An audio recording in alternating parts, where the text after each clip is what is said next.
Hey it's your girl Booya and welcome back to my channel. For today's video, I'm gonna show you how to achieve this Smokey Mocha makeup look.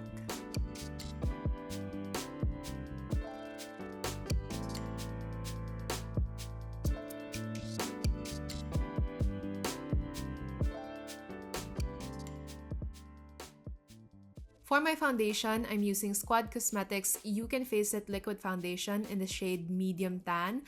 And this is my go-to foundation right now. Napakaganda talaga ng coverage ng foundation na to kasi kahit manipis lang yung consistency niya, natatakpan niya yung blemishes ng skin mo. And I don't feel the need na to apply a separate concealer kasi maganda na yung coverage ng foundation. And then, I'm using a lighter shade from the same foundation ng Squad, which is in the shade Warm Light. Gagamitin ko to to highlight the high points of my face. Pero I'm applying a very small amount lang to keep the look still a little bit natural, and at the same time I don't want my face to cake. And especially for people with dry skin, you'd want to apply minimal foundation as much as possible because yung dry skin people, mas maraming lines kami sa face. Papasok doon yung foundation sa lines na yon and magiging crease build up siya, so you wouldn't want that. Kaya I suggest na minimal amount lang of base makeup yung i-apply as much as possible. And to contour my face, I'm using Caroline's Contour Stick. And before, I apply the stick directly to my face, but I realized na mas soft and mas airbrush tingnan yung contour sa face ko if I apply it with my brush. Before kasi what I do is I apply line strokes sa face ko with a contour stick, and that's when I blend with a brush. But now I realized na mas maganda yung effect kapag mag-pick up ka ng product from the contour stick with the brush and then blend it directly to the face. Mas soft siya tingnan at makapag-save ka ng time. And for my blush, I'm using EB Advance's Lip Define Matte Matic in the shade Neutral Mocha. I like using lipsticks or cream blushes as my blush because mas natural siya tingnan.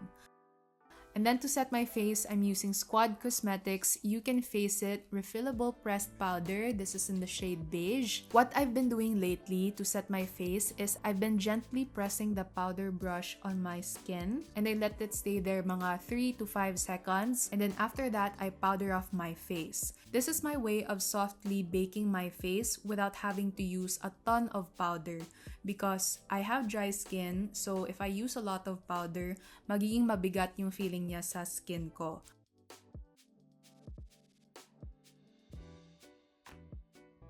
And for my kilay naman, I have been loving Detail Cosmetics Super Fine Liner. This is in the shade Mocha. Especially if you're the type of person who wants to achieve natural hair-like strokes, this is for you. And back to the Lip Define Matte Matic in the shade Neutral Mocha. I'm now using it as an eye makeup base. And I'm just directly applying it on my lid area and blending it with my finger. Also, when you do this, make sure to blend the crease area so that it doesn't look abrupt.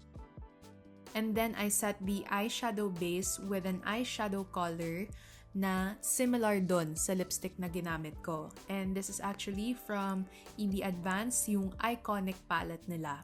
And for my eyeliner, I have been loving yung Vice Cosmetics and Clutz na eyeliner. And yung first eyeliner na gagamitan ko for this look is yung shade na soft lang. And ito yung brown shade nila. And what I do is I make a small triangle on the outer corner of my eye. And then to make the eyeliner sharp, I use my finger to smudge out the eyeliner. Since this eyeliner pencil is dull siya, hindi talaga yun makaka-achieve ng sharp wing. Kaya kailangan talaga siya gamitan ng finger nyo para maging sharp tingnan yung wing liner ninyo. And then with the same eyeliner shade, nag-a-apply ako sa may tear duct area ko para mas catty tingnan yung eyes ko.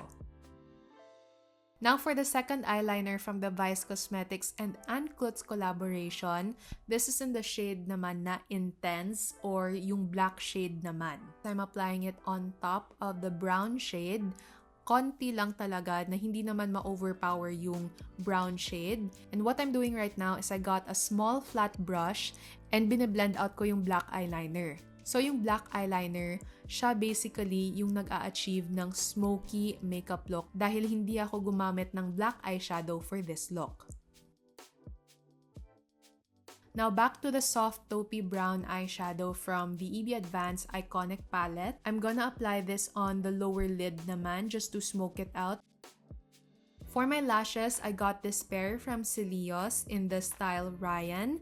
And for my adhesive naman, I got this from Shopee. This is yung Marie Beauty na eyelash glue. If naghanap kayo ng matibay na eyelash glue, this is for you. And back to the black eyeliner pencil, I'm using this to tightline my eyes para mawala yung fleshy gap. Another favorite of mine sa Vice Cosmetics and Clutz na collaboration is this contour palette. And I'm using this contour powder just to set my contour and to make my face look even more snatched. And I also super love their highlighter because napaka-wet and glowing yung effect on the face. So if you like that kind of highlighter, this is for you. And of course, to top off this look, I'm using the same lippy that I used for my eye makeup base and my blush, and that is yung EB Advance Lip Define Matte Matic in the shade Neutral Mocha. So that's it for this Smokey Mocha makeup look. If you have any more looks that you want me to do, just comment them down in the comment section below. Thank you guys so much, and just remember, no hate, just love.